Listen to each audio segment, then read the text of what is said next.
homeless man in the San Fernando Valley thought that his life was about to change for the better when he received an inheritance check for more than $70,000. But things didn't turn out that way. He says that he met a woman while he was panhandling in her neighborhood, and after spending time with her over several months, he thought she cared about him. Now he says it was all part of a well-thought-out plan to rip him off. Casey Montoya has the story you'll see only on 5.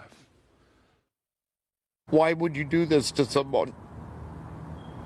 You know, and leave them on the streets. This is 41-year-old Troy McConaughey. He's been in California for about 8 years. The last year and a half, he's been living on the streets. You have to, safeguard your stuff 24 hours a day. About a year ago, Eric Ramsey's security company started detailing this shopping center in Sherman Oaks, where Troy often hangs out. We noticed that Troy, even though everybody else we would run him off, Troy would always still be there for some reason. I think everybody started having an affinity to Troy. Last summer, Troy thought his life was about to turn around after receiving an inheritance check from his grandfather's estate for more than $73,000.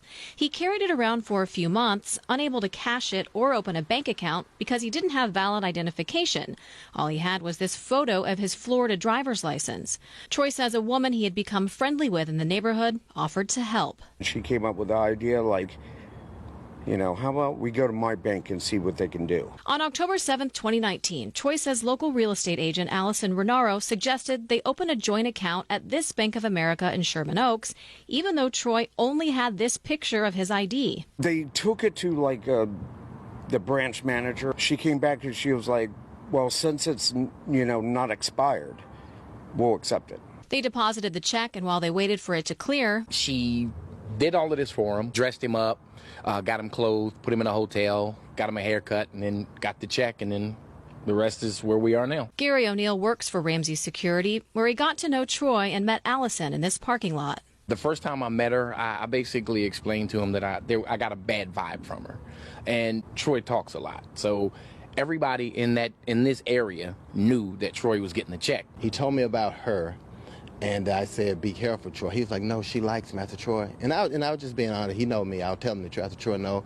I said, you're stinky right now. She doesn't like you. So trust me, she's just trying to get your money. Turns out they were right. The day after the check cleared, Troy went to the bank hoping to get some cash. I went up to the teller, and he was like, the bank account is closed.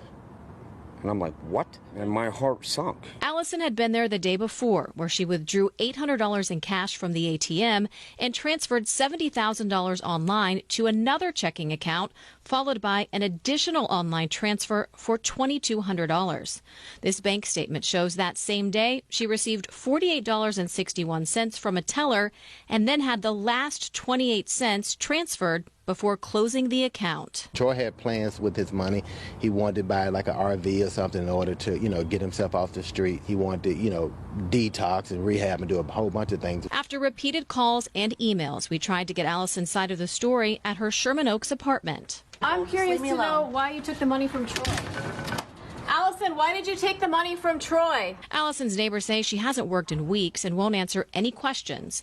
Troy says he was planning on giving her a few $1,000s for her help. Instead, he says she stole his entire future. The past couple of weeks, I've been just crying for no reason, losing sleep.